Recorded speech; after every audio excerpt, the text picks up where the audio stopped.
Hey, greetings from the Pacific Northwest. Bo here, doing a. I kind of like the idea people have been doing lately of their finds of the year. This has gone on for years. I don't know that I've ever done one before. Maybe I have, maybe I haven't. Well, cheers, by the way.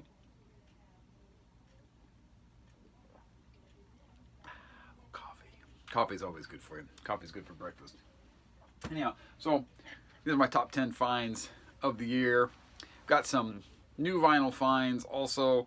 I'll probably shoot that video probably next year, just a couple days from now.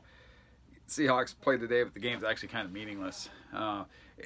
If they win or if the Vikings lose or the 5 seed, if you know, or they could end up the 6 seed. Either way, they're regardless they're in the playoffs. So and they're playing the Cardinals. The Cardinals have been beating us. I think they've won the last 2 games up here. So although they're really bad this year, so we'll see what happens. Doesn't matter. It's irrelevant. But on the first, yeah, we're playing Ohio State. It's probably going to be a little bit ugly, but first time we've been to the Rose Bowl since, wow, I want to say like 2001, 2002. Can't remember. I mean, the exact year. I do remember we played Purdue and we won, and Drew Brees was the quarterback at Purdue.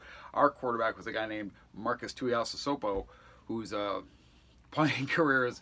I mean, he went on. He was a backup in the NFL for a while, and I believe he's a coach now. So he was, man, he had a game against Stanford. He threw for 300, ran for 200 yards, beat Stanford all by himself. That was the year we went to the Rose Bowl. Last time, here we are going back. So, I'm named after a former Husky guy named Bo Cornell. So, been a Husky fan my whole life. Not just a bandwagon jumper because they're going to the Rose Bowl. Anyhow, yeah, they didn't get in the Final Four, but boy, those games were terrible yesterday. I'm glad I didn't watch.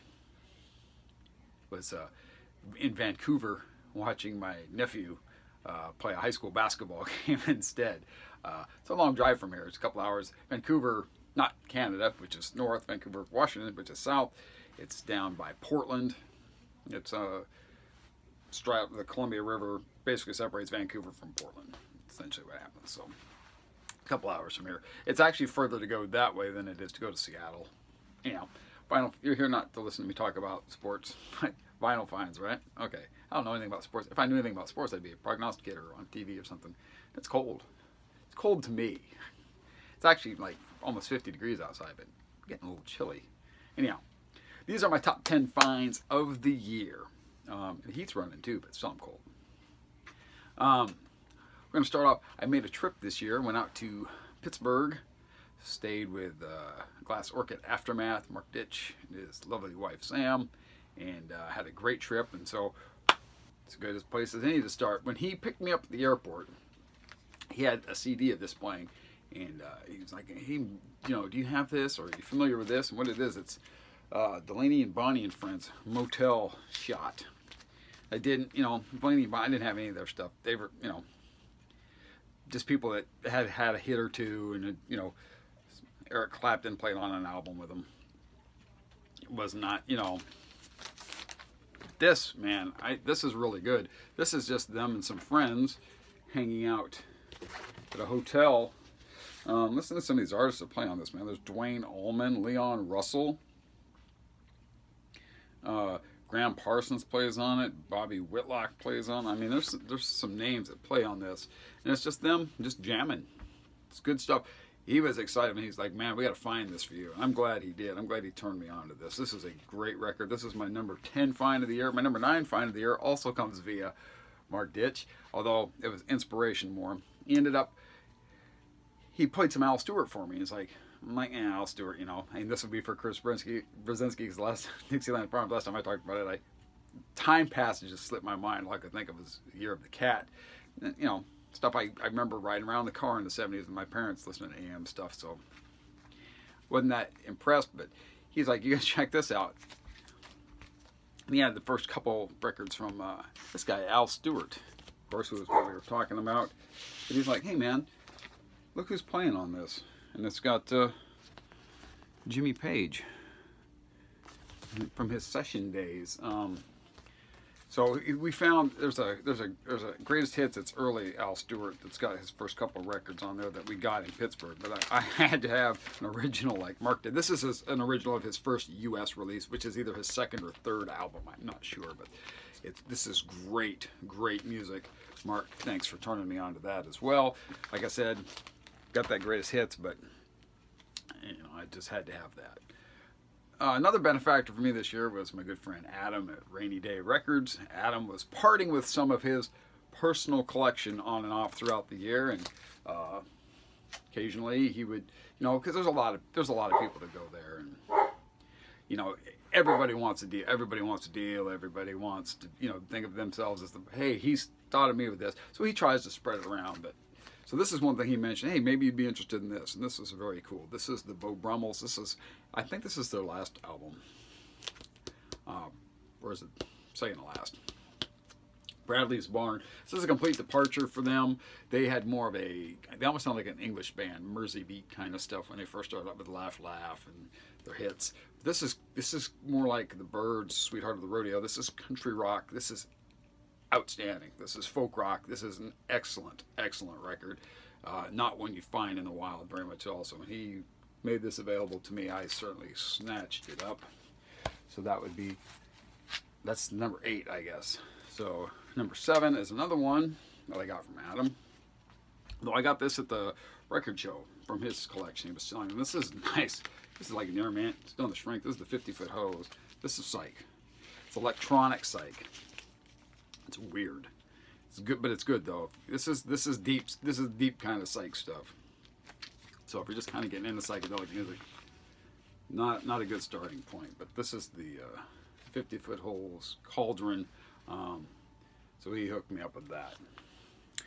So next record, because I'm not sure where I'm at countdown wise. I'm not good at counting backwards. I would fail all those kind of tests that they make you take on the road.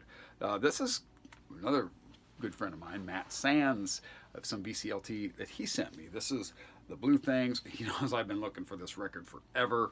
It just doesn't turn up in the wild. This is, you know, some people call it psych. I'd say this is more of a garage style album.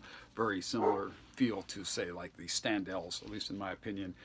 Outstanding record. Matt, thank you so much. Thanks for being my friend all these years too. Mark, Matt, Adam, you guys are great. For a while this year, I kind of thought, you know, oh, maybe I'll move into a jazz direction, and that didn't end up working out. I'm not really a jazz guy, but I have enjoyed listening to Miles Davis. And this is an original, I think it's original 6i Columbia, and it was $7 as is, so it's not in the greatest shape, but this is Kind of Blue, which is kind of like his seminal album. Really enjoy this. So when I'm in the mood for this, this is something I like to pop on. We got that at Rainy Day. What do we got left? 4, 3, 2, 1. Okay, so number 4 of the year, also from Adam's Private Stash. This is the Charlatans. He brought this in and decided at one time, well, he's going to clean it and keep it. And these guys were a San Francisco band. Have a psychedelic reputation. Of course, they kind of dressed old-timey, as you see. To me, the song they're probably the most known for is probably, to me at least, was Codyne, which was on the Nuggets comp. They cover Folsom Prison Blues on here. They cover the Van Dyke Park song High Coin. I mean, this is a really good. This is their, you know, this is their major record release on. It's on Phillips. So when he was like decided to part with that, boy, I jumped on that too. So Adam, thanks again for that one. That's really cool. Okay, last 3. This one's a Discogs find. So yeah, or eBay. I can't remember if I got this on eBay or on Discogs, but the price was. This is Sagittarius, man. So if you like that Kurt Bocher, Gary Usher, boom boom, Lush. This is Sagittarius present tense, by the way. It says it was a radio station copy, but at least the jacket was. I don't know that the vinyl is. The price was right on this bad boy. I'm going to say, you know, it was in the $30 range for the buy it now. Either it was a buy it now on eBay or it was on Discogs. And I jumped all over this because this is just not one that you see. And snagged that. Really lush instrumentation. Harmonies, kind of Beach Boys-esque a little bit. Number 2, we'll just stay in that same vein. Here we go again. Same stuff, man. This is the Millennium Begin. This is another Kurt Botcher. And I got this at Rainy Day. Rainy Day, you know, they buy collections a lot. Sometimes, you know, they just pay a minimal price and stuff sits in their warehouse for a long time. Then they go through the box. They just happen to find this in a box of records. And Adam knew I'd been looking for this, and it's not in real good shape. Like you see, I only paid like $9 for it, so $8 or $9. So I got a really sweet deal on this. But it plays, you know, they test play stuff, and it plays just fine. There's a little bit of noise between tracks, but this is outstanding. Can't believe that I have an original copy of that. Number 2, so that was my number 2 find of the year. Number 1 also is VCLT, and something that I've never ever seen. You know, for, you know, let's show it. Bill Withers, Just As I Am. You'd think that, you know, this would be common everyday stuff. I mean, this Ain't No Sunshine sold 1 billion copies. You don't see it, and when you do, it's super expensive. And my good friend Hannah over at the Omaha Introvert, she found this and sent this to me, very generous VCLT. So as you can see, this video wasn't always fine. Sometimes you got friends finding stuff, sometimes you find stuff, sometimes stuff finds you. But anyhow, that's my top 10 of 2018. I'll leave you with a Go Dogs, and I'll be back soon. I've probably got about 15 or so records that I picked up between Rainy Day. And there's a place here in town. This is a small town, about 10,000. We got a little record store downtown called Bobland. Bob's a great guy, English guy. He's into motorcycles and records. So 2 thumbs, but has 2 thumbs up and talks too much of this guy. We'll see you next year. Salute.